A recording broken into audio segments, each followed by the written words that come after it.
Thank you sir.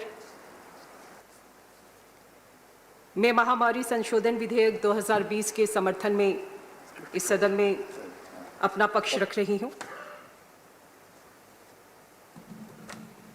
पूरा देश एक अजीब हालात से गुजर रहा है और इस हालात में सरकार ने जिस प्रकार की परिस्थितियों से निपटने की कोशिश की है, मेरा ख्याल है कि देश के प्रधानमंत्री जी को पूरे देश ने साधुवाद दिया है।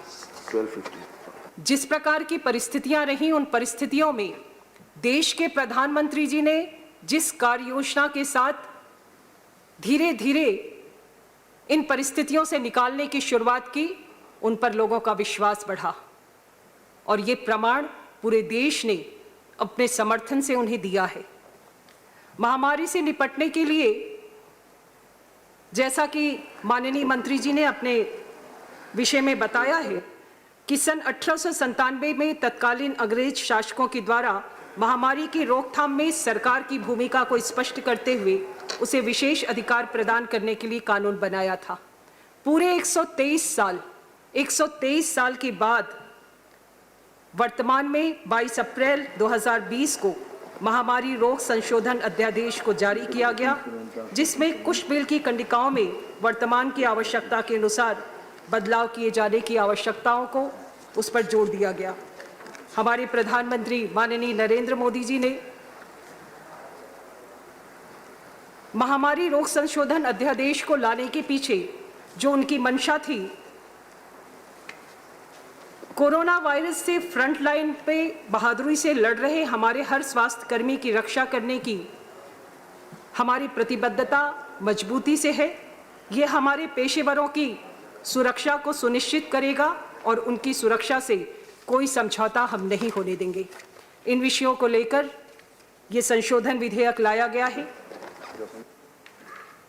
ये सर्वविदित है कि किसी भी संकट से लड़ने के लिए सुरक्षा का पहला घेरा सबसे महत्वपूर्ण होता है और अगर हम देश की सीमाओं की बात करें तो हमारे वीर सैनिक अपने प्राणों की परवाह किए बिना जिस प्रकार से मातृभूमि की रक्षा के लिए पूरे जोश से डटे रहते हैं और दुश्मन से हमारी सीमाओं की रक्षा करते हैं, ऐसा ही एक संकट आज हमारे सामने है। ये संकट सीमाओं पर दुश्मनों से नहीं बल्कि कोरोना वायरस कोविड-19 के रूप में सामने आया है। कोविड-19 आज पूरे विश्व में एक गंभीर चुनौती बनकर उभरा है और इस चुनौती से भारत देश ने बहुत मजबूती से लड़ाई लड़ी है। हम भारतवासी जिस प्रकार से इस घटनाक्रम में बाहर निकल रहे हैं, मुझे लगता है कि सरकार ने बहुत सूझबूझ के साथ में इस पर कार्य किया है। लेकिन ऐसे समय पे जो हमारे स्वास्थ्यकर्मी हैं, वो स्वास्थ्यकर्मी अपने जान को जोखिम में डालकर हमारे स्वास्थ्य की रक्षा के लिए खड़े होते हैं। यही हमारी फर्स्ट लाइन ऑफ डिफेंस है, जिस पे कि हमारे स्वास्थ्य कर्मी बहुत मजबूती से हमारी स्वास्थ्य की रक्षा के लिए आगे बढ़ते हैं।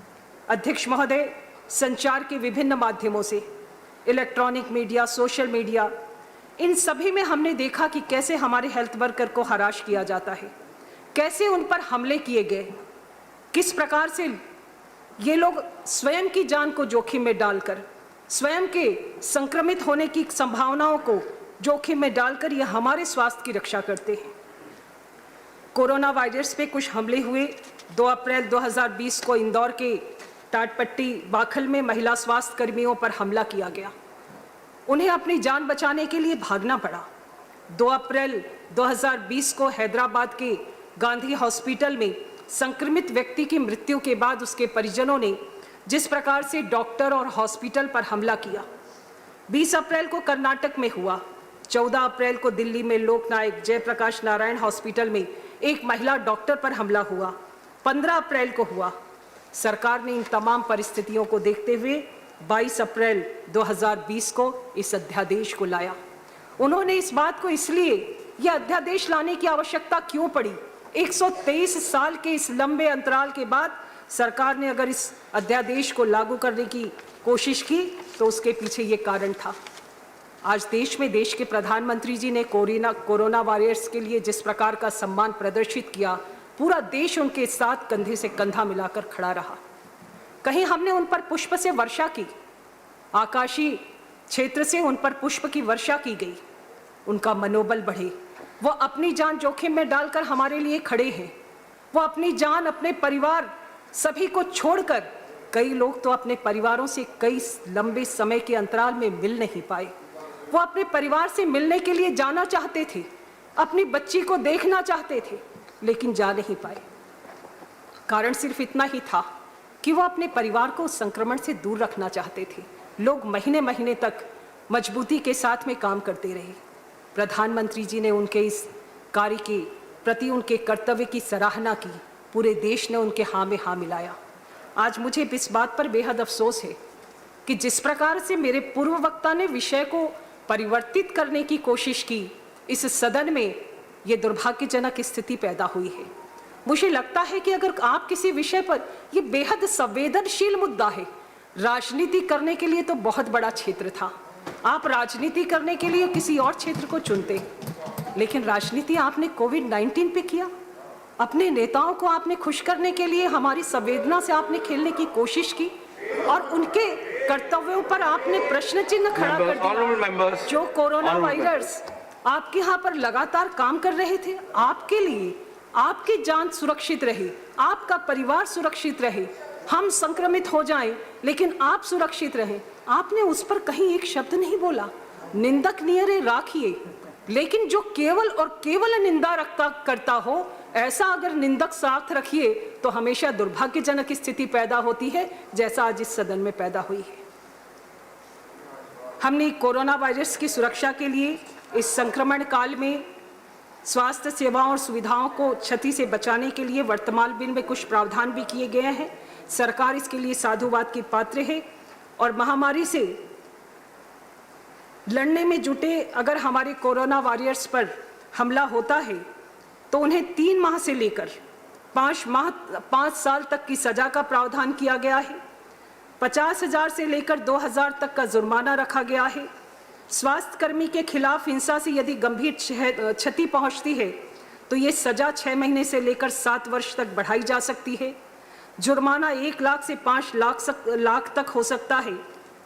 माननीय अध्यक्ष महोदय, मुझे लगता है सरकार ने इन विषयों पर बेहद संवेदनशीलता के साथ में विचार करके ये प्रावधान किए हैं।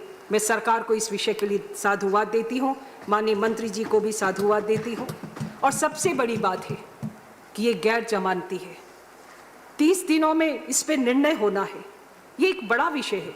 इस बिल में इन अपराधों को गैर जमानती बनाया गया है ताकि आपराधिक तत्वों में कानून का भय व्याप्त रहे और हमारे इन स्वास्थ्य कर्मियों पर कोई हमला या दुर्व्यवहार करने का साहस ना कर सके। अगर हम उन पर हमला करते हैं, अगर हम उन पर दुर्व्यवहार करते हैं, तो जो व्यक्ति अपने स्वास्थ्य की चिंता किए बिना आपके लिए लगातार खड़ा है, उसका मनोबल गिरता है, उसके परिवार का मनोबल गिरता है। ऐसे महामारी के समय में कोई व्यक्ति सामने आने का साहस नहीं कर पाएगा। सरकार ने उनके साहस, उनके मनोबल को बनाए रखने के लिए ही ये विषय रखे हैं। ये प्रावधान उन तत्वों को भी हतोत्साहित करेगा जो शासकीय संपत्ति का नुकसान करते हैं और विभिन्न शासकीय और स्वास्थ्य संस्थानों को करोड़ों रुपए का नुकसान पहुंचाते हैं। कानून न होने के कारण ये लोग नुकसान करने के बाद में बच जाते हैं, उनका मनोबल बढ़ता है और वो फिर दोबारा इस प्रकार की हरकत को करने का साहस जुटाते हैं। अब इस कानून की मदद से ऐसे लोगों को अपने गुनाह का जुर्माना भी भरना पड़ेगा। अध्यक्ष महोदय, एक कहावत है, ईश्वर सबके जीवन की रक्षा खुद नहीं कर पाते, लेकिन उन्होंने धरती पर अगर किसी को भेजा है तो ये हमारे कोरोना वॉरियर्स, स्वास्थ्य कर्मियों को, डॉक्टर्स को भेजा है। हमारे देश में, पूरे विश्व में चिकित्सक और चिकित्सा कर्मियों को भगवान के रूप में माना जाता है। हमारे हर दर्द, हर तकलीफ को दूर करने वाले हमारे कोरोना वॉरियर्स के साथ जो घटना हुई वो बहुत ही वेदनापूर्ण है और असहनीय है। आज इस बिल के माध्यम से मैं अपने इन साथियों पर होने वाले हमलों और दुर्व्यवहार से बचाने जा रहे इस बिल पर जो ये विधेयक लाया गया है, मैं इसका समर्थन करती हूँ और मैं मानती हूँ कि यह हमारा दायित्व है कि जो लोग हमारे लिए अपने प्राणों को खतरे में डाल रहे हैं, जो अपने परिवारों से दूर रहकर अपने फर्ज को निभा रहे हैं, जो हमारे साथ खड़े हैं।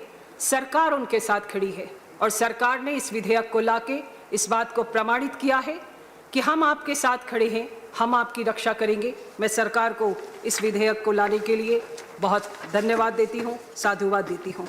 धन्यवाद।